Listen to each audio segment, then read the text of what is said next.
নমস্কার বন্ধুরা, আপনাদের সবাইকে স্বাগতম ইন্ডিয়া হিন্দুস্তান রাষ্ট্রে। আমি রয়েছি আপনাদের সঙ্গে তাপস মণ্ডল। থাম্বনেল থেকে বুঝতে পেরেছেন কোন বিষয়ে কথা বলবো। ফাইনালি বাংলাদেশকে নিয়েই কথা বলছি আজকের দিনে, কারণ বাংলাদেশ একের পর এক মৌলবীরা অর্থাৎ জামাতে ইসলাম শাসন করছে। বর্তমান বাংলাদেশ কিন্তু জামাতে ইসলামদের হাতে চলে গেছে। আপনারা সবাই জানেন যে হাসিনা সরকারের যে রায় ঘোষণা হয়েছে তারপরে থেকে কিন্তু জামাত ইসলামরা বাংলাদেশকে দখল করার জন্য একের পর এক উঠে পড়ে লেগেছে। এর সঙ্গে পাকিস্তানের হাত রয়েছে এবং বাংলাদেশের সাধারণ মানুষ না বুঝে শুনে এবং ভয়ে জামাতে ইসলামকে কিন্তু সাপোর্ট করছে। অনেকেই জামাত ইসলামকে সাপোর্ট করছে না, হাসিনার হয়ে লড়াই করছে। অনেক মানুষ, অনেক ব্যক্তি রয়েছে। সো হাসিনা সরকার কিন্তু ফাইনালি আমাদের ভারতবর্ষে রয়েছে। তো ভারতবর্ষে থাকাকালীন হাসিনা সরকারকে কিন্তু কেউ ফাঁসি দিতে পারবে না। তো ফাইনালি আপনারা সবাই জানেন যে বর্তমান জামাতে ইসলাম কিন্তু দেশ চালাচ্ছে। জামাতে ইসলামকে বাংলাদেশের নাগরিক সমাজ সাপোর্ট করছে, কিন্তু জানা নেই যে জামাতে ইসলাম 1971 সালে বাংলাদেশে যখন মুক্তিযুদ্ধ হয়েছিল ঠিক সেই সময় কি করেছিল, বাংলাদেশের মা বোনদেরকে কি করেছিল সেটা আপনারা সবাই জানেন।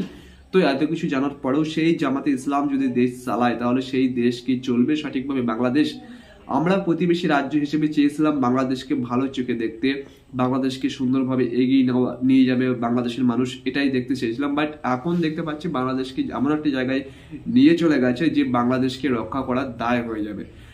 এবার বলুন যে ভারত সরকার একের পর এক বাংলাদেশকে সাহায্য করে যাচ্ছে, বাংলাদেশকে এগিয়ে নিয়ে যাচ্ছিল, সেই বাংলাদেশের নাগরিক ভারত সরকারকে বিরোধিতা করছে, ভারত সরকারের বিরুদ্ধে যুদ্ধ ঘোষণার কথা বলছে, তাহলে কি সেই বাংলাদেশ এগিয়ে যেতে পারবে? আপনাদের মতামত কমেন্ট করতে পারো, কমেন্ট করে জানাতে পারো। দেখুন, আমি একজন ইন্ডিয়ার নাগরিক হয়ে বলছি, বাংলাদেশকে বাঁচাতে গেলে সমস্ত নাগরিক সমাজ ঐক্যবদ্ধ হতে হবে, হয়ে জামাতে ইসলামদের হাত থেকে দেশকে বাঁচানোর চেষ্টা করো। না হলে এখনো সময় আছে, একদিন এমনই অবস্থা হবে জামাতে ইসলামের মাধ্যমে বাংলাদেশটা পুরো পাকিস্তান হয়ে যাবে। সেদিন কিন্তু তোমাদের মা বোনদেরকে রক্ষা করতে পারবে না।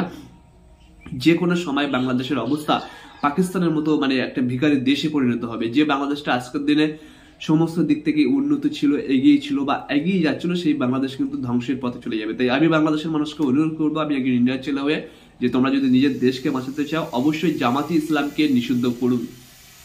তো অবশ্যই ভিডিওটা ভালো লাগলে চ্যানেলটি সাবস্ক্রাইব করবে আর অবশ্যই ফলো করে পাশে থাকবে।